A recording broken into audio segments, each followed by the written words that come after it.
Dear Sri Malatesh Mohan Shetty Guttal, Vasavi Charitable Trust wishes you a very happy birthday.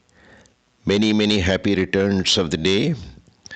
We pray the Almighty for a healthy, prosperous, happy, and long life.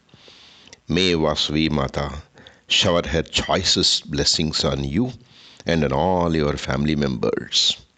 God bless you.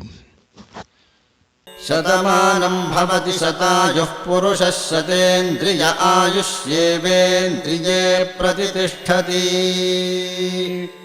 शतमानं भवति शतमानकं शतमानं भवति शतायुः शतायुर्भवति शतमानकं शतमानं भवति शतायुः शतमानमिति शतमानं भवति शतायुः शतायुर्भवति शतायुः पुरुषः शतायुर्भवति शतायुः पुरुषः शतायुः शतायुः